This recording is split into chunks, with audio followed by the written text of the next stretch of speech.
It's not often I get to have a princess on my YouTube channel, but that's what we have today. We have Meghan Markle, former princess. But hey, a former princess is still better than never being one at all. Today we're going to look at Meghan Markle's commencement speech to her high school, the Immaculate Heart High School. And we're going to be going back in the archives a little bit to maybe a time that we don't want to go back to so much, because this was delivered in June of 2020. And there was a lot going on for the class of 2020. When Meghan Markle is delivering this speech, she is delivering this, I think, a week or two after the murder of George Floyd. She's delivering this months into the COVID-19 pandemic. And for this graduating class, it looks like they're entering a world full of uncertainty, chaos, division. What are you supposed to say to that? We have also, going back to those times as well, we have the login via Zoom, we have the remote commencement address. So you don't even get to be in the same room as people to try and build that connection, build that rapport, and try to build that relationship in which to set the scene for these words to land. How on all God's earth do you pull this off? That's what we're going to look at in our session today. We're going to look at how do you deliver a remote commencement address in a wild zeitgeist of a time. What are the skills that you can do to help make those words land? And of course, what are the skills you want to think about bringing in that perhaps we didn't see in Meghan's speech? That's all what we're going to be covering in our video session today. And as always, the quick legal disclaimer out the way. I do not own the rights to this footage. I'm using footage provided by Inside Edition. I'd like to thank them for the use of this footage. And the use of this footage is for educational and informational purposes only. With that disclaimer out the way, let's now look. Class of 2020, the Immaculate Heart graduation speech delivered by Princess Meghan Markle. I wanted to say the right thing, and I was really nervous that I wouldn't, or that it would get picked apart, and I realized the only wrong thing to say is to say nothing. Here at the beginning of the speech, we see Meghan open with some vulnerability. She talks about being nervous about what to say, about saying the right thing, about it being picked apart. As speakers, if you're trying to build a connection with your audience, especially an audience who aren't there with you, vulnerability is a fantastic way of breaking down those barriers, of opening up that bridge, of showing that you aren't on a pedestal as a speaker, that you have fears and insecurities and flaws and fallibilities, because ultimately, as an audience, we don't want to look at a speaker and go, wow, look how different they are from me. Isn't it amazing what they've been able to do? We want to look at a speaker and go, look how similar they are to me. Isn't it amazing all the things that they've been able to do? We are looking for that relatability, because if we see ourselves in a speaker and that speaker has overcome a challenge that we want to overcome, reached an aspiration that we want to reach, well, then we believe it's possible for us as well.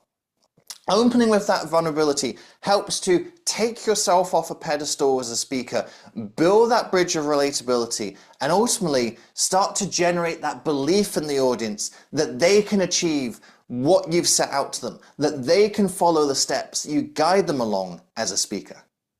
George Floyd's life mattered, and Breonna Taylor's life mattered, and Philando Castile's life mattered, and Tamir Rice's life mattered. Here we see an interesting speaking technique, and it's one of these nerdy speaking techniques that speakers and speaker coaches like myself, we like to know about, but we don't often see it used. We have just seen epistrophe. No, epistrophe isn't what happens when you've had too many rum and cokes. Epistrophe is the repetition of a phrase at the end of successive statements. And that's what we see here. We see George Floyd's life mattered. Tamir Rice's life mattered. We see life mattered, life mattered. And when we hear that repetition at the end of a statement, it draws our attention to this underlying message that links all of these things together. What we're seeing here is we're seeing the names of different people, different black people who've been subject to police brutality and ultimately killed by the police. So we hear all of these different names. If Meghan just says a list of all these names, it becomes a little bit of a statistic, and we don't get moved by statistics. But instead, by listing the names, but then having that clause of life mattered, life mattered, life mattered. Now we stop seeing these names as a statistic. We start seeing these names as people. Their life mattered. And that's what the epistrophe does, is by having that repetition at the end of successive clauses, we get the underlying message behind them. What's the thing that we're supposed to take away? And in this case, the thing we're supposed to take away is that we're building this emotional connection with people. These aren't just news stories. These aren't just statistics. These are people whose life mattered.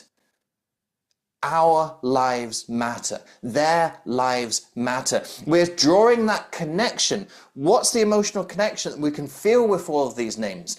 That's what the epistrophe is doing here. So it's quite a niche technique. You don't see it used very often. And that's actually one of the reasons that I wanted to cover this speech, is because it's one of the few times that I've seen it used by a major person in a major speech. It's something that I see used more often in kind of niche, smaller speeches. I haven't really seen it used very much in big global speeches that have been watched by lots of different people. So this was kind of my little nerdy thing that I wanted to share right at the beginning of this speech. It's a niche technique, but you can see how it's used effectively in this particular speech. As you know, sophomore year is the year that we do volunteer work, which is a prerequisite for graduating. We've got this nice little side here. As you know, in sophomore year, we have to do this volunteer work.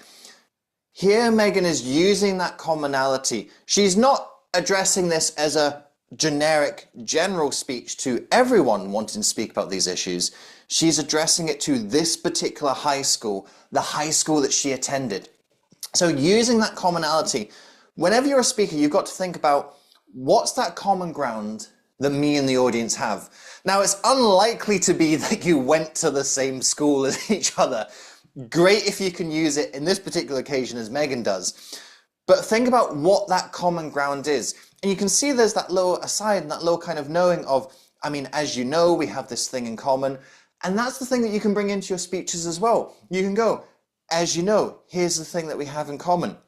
For example, if I'm delivering a speech in Scotland and I'm speaking to a largely Scottish audience, they didn't all go to the same school as me, but we have certain elements in common of what the experience of being a Scottish person is like that I can draw upon in speeches. When I'm doing my international webinars and it seems that people are there from every country in the world apart from Scotland, well, now I don't have that commonality. Now if I make an in-joke about being Scottish, the audience just don't get it. There's no commonality there. If you are going into a speech knowing in advance what your commonality is, as Meghan does by knowing she's speaking to people who are attending the same school that she went to, think about how you work that into your speech. And if you don't know it before going into a speech, try to find it and establish it as quickly as possible. Use it, draw upon it, because you'll build that common ground with the audience. And as I was saying earlier, if people look at you and go, that person is like me, they're more likely to listen to you and more likely to follow you. Always remember to put others' needs above your own fears.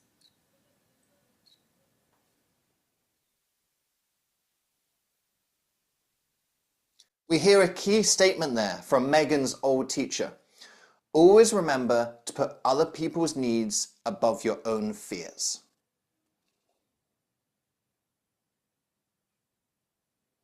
That pause lets the weight of those words sink in. when you have a key impactful statement in your speeches, don't rush by it, don't move on to the next thing, let that sit with the audience. Your audience need time to process things. If you are constantly delivering the next thing and the next thing and the next thing and the next thing and the next thing to your audience, they aren't going to take on all the previous things that you said. When you get to those key moments, highlight them, give them room to breathe, give your audience time to take them on. Because your audience are going to forget the majority of what you say. 80-90% of what you say to them is gone in a week, maybe even sooner. But if you can make sure that that key 10% sticks with them, that's where your impact as a speaker comes. And you've got to really think about what that important 10% is going to be. Give the opportunity for that important 10% to stay with the audience. And having that long pause after a key statement gives them the time to process, remember, and integrate what you just said. And you are going to be part of this movement. You are going to be part of this movement. There's two things I like here. The first is the use of the word you. It's a direct address to the audience. It's not be a part of the movement. It's you are going to be a part of the movement. When you're speaking on camera and when you don't have the audience there, you've got to really think about how you make that person on the other side of the camera feel addressed. And that use of you, if I say you watching this video, you're kind of sitting there upright in your chair or wherever you might be watching this video right now. So that you is a direct address.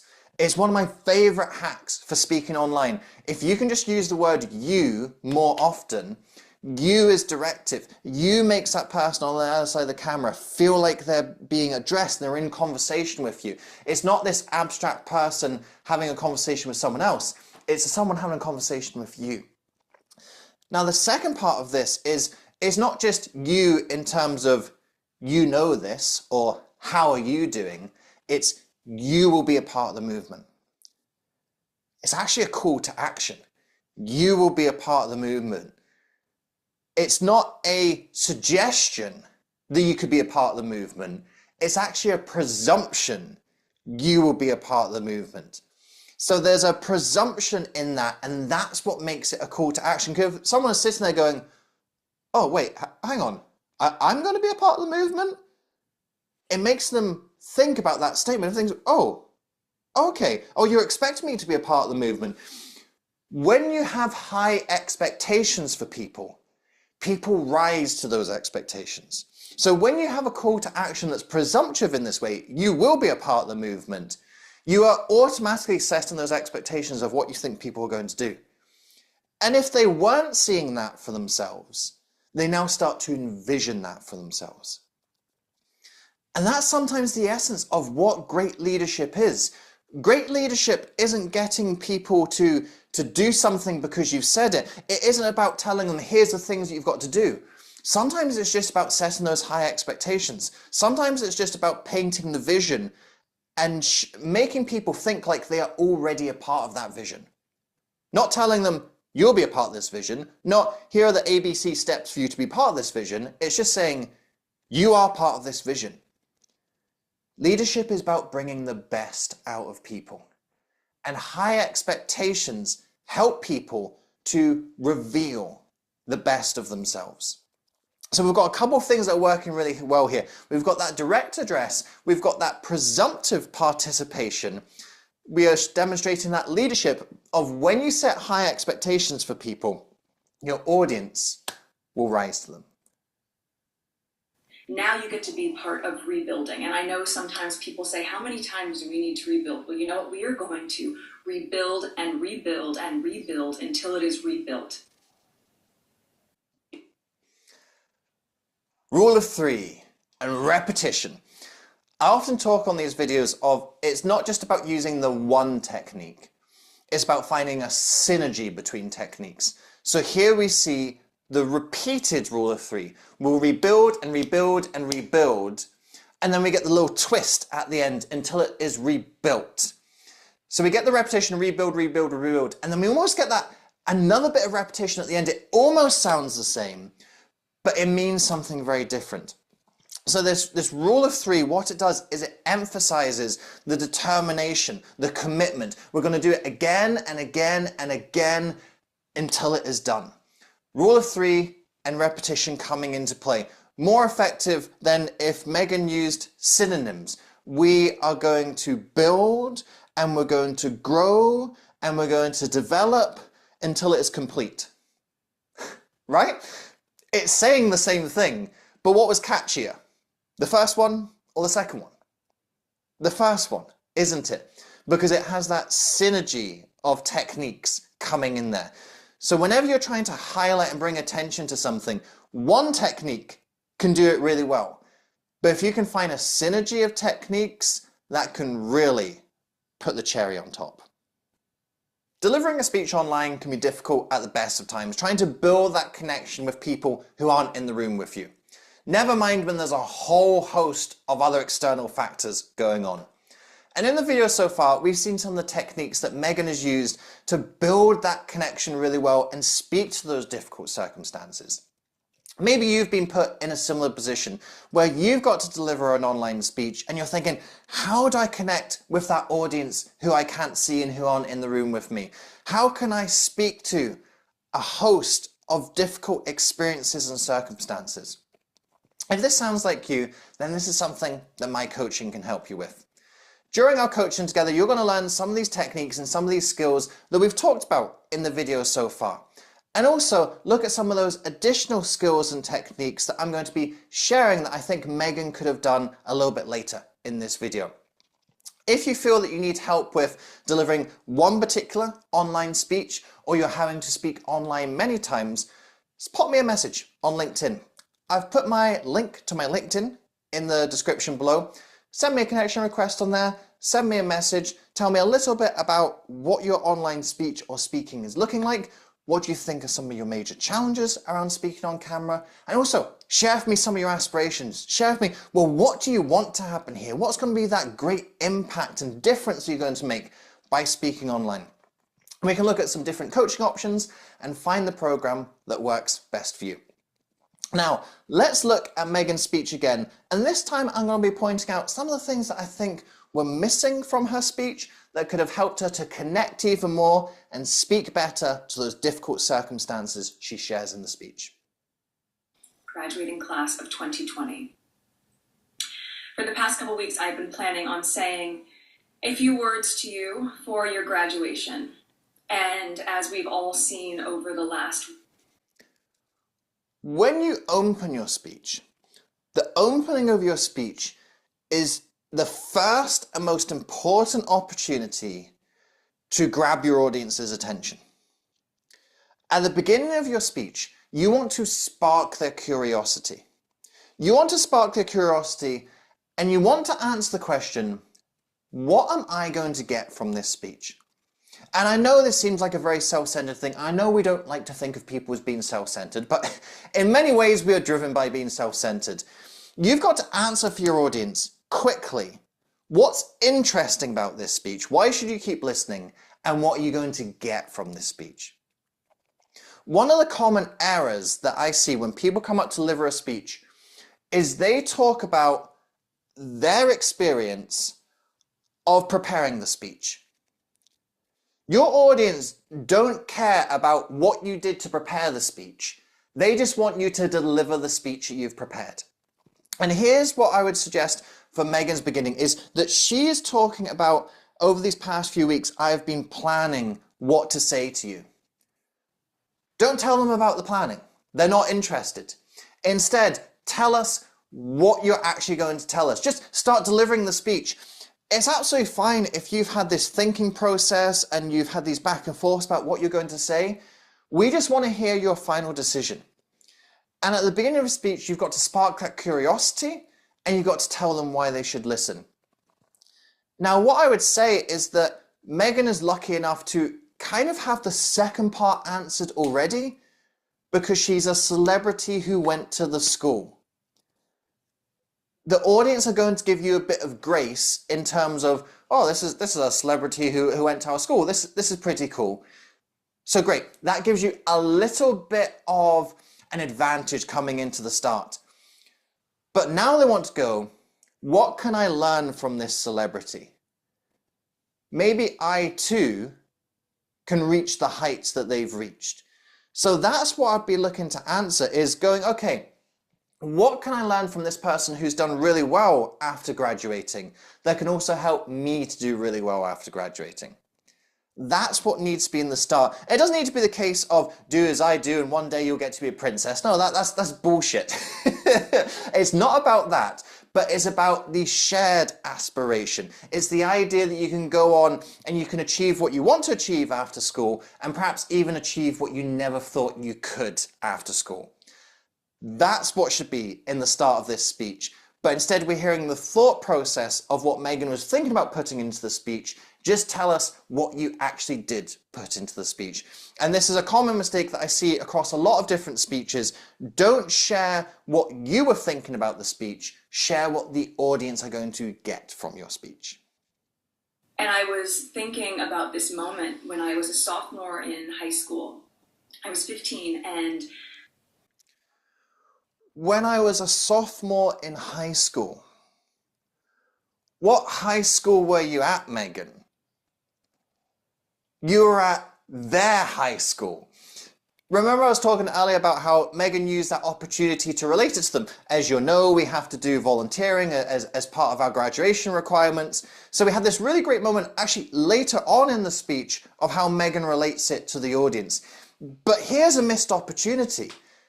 Meghan went to their high school. So there's this opportunity of this commonality of, I remember when I was a sophomore at Immaculate Heart. Can you think about the time that you were a sophomore? Can you think about some of the experiences that you had as a sophomore? So draw upon this common ground.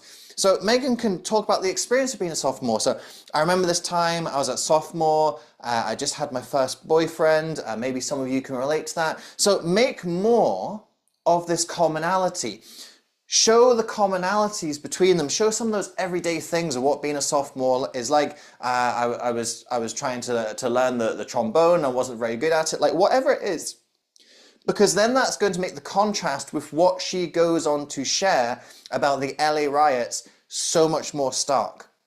You've got the commonality of here's how we're similar. And then here's this difficult experience that I went through with the LA riots. And now they're going through a different experience with similar issues around race relations in 2020. So you'll start to see the parallels and you'll start to draw a stronger shared connection. So Meghan did this later in the speech, but I think she had a missed opportunity here to again just draw upon what's that shared connection, what's the common ground that we have as speaker and audience. The more of that commonality that you can build, the more the audience start to see themselves in you, the more the audience will start to invest in and follow you. when I was just about to start Immaculate Heart Middle School in the fall, and it was the LA riots, which was also triggered by a senseless act of racism. And I remember... Do you see here? Meghan's really lost her eye contact with the camera at this point. And this is one of the fundamental skills that I speak with clients about when it comes to speaking on camera, is about having that eye contact with the camera. Your audience are on the other side of that camera, and you build that connection with them by addressing them and looking through the camera.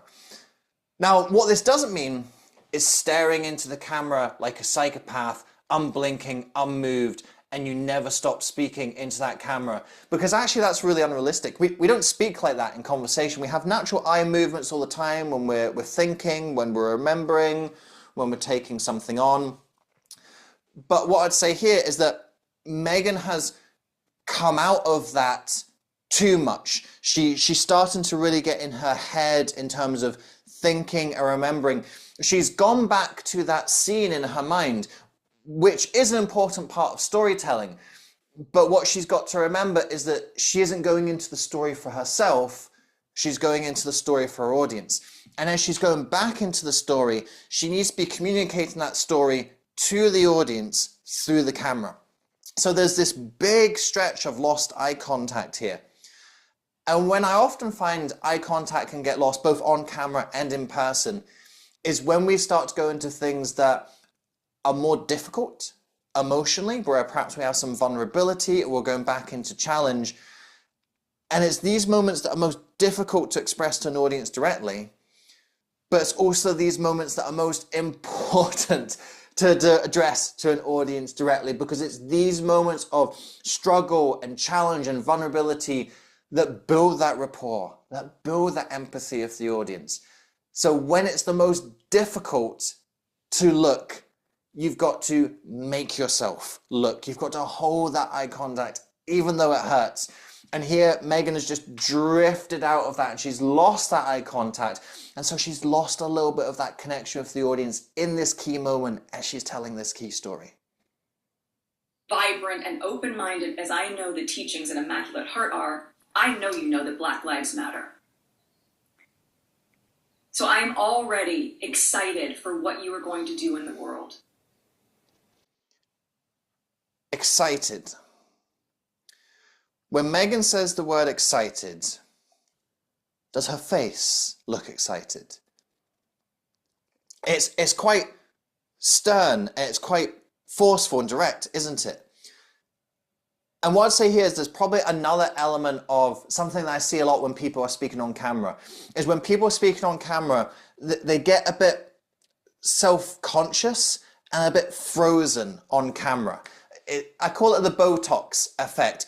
People sometimes speak on camera and they look like they've had 10 injections of Botox and there's no movement in the face at all, because it's in this context that feels a little bit unnatural.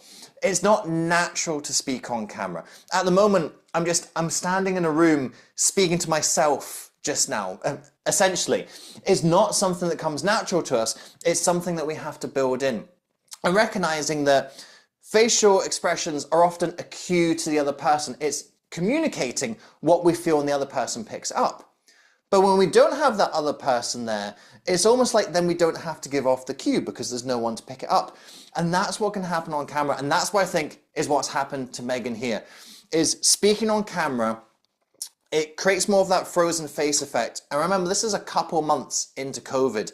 This is happening to nearly everyone at this time, is people speaking on camera and they're not used to speaking on camera. It's not something that comes naturally to us, and it's not something that they have built and practiced themselves into. So when Meghan says, I'm excited, the emotion isn't coming through on the face in the same way. You've got to make sure that when you're communicating on camera, you don't get this frozen face effect. When you're communicating the emotion comes through on your face. So when you're talking about something that's difficult and tough, that emotion comes through. When you're talking about something you're excited about, I'm going on holiday, I'm seeing my friends at the weekend, you want that excitement to come through. And here, it hasn't come through. So it's this disconnect between the words and the expressions, between the verbals and the non-verbals. And this is not an effect that you want to have on your audience. It's something that can make you come across as disingenuous or not quite authentic. You're like, oh, well, they were saying this thing, but they didn't look that way. And for the majority of people, it's not fakeness. It's not being disingenuous. It's just that they're uncomfortable. And because they're uncomfortable, they're not being fully expressive. But your audience usually won't give you the benefit of that doubt. They're usually not going to go, oh yeah, I think that person's a little bit uncomfortable. They're going to go, I think that person's a little bit fake. So don't give your audience that chance to make the worst assumptions about you.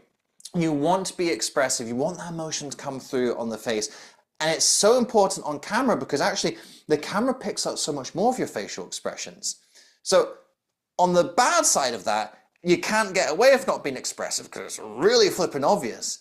But on the plus side of that, in many ways you can actually be more expressive on camera because people will pick up a lot more of the facial expressions than they would if they're sitting 7 rows back at the back of the room.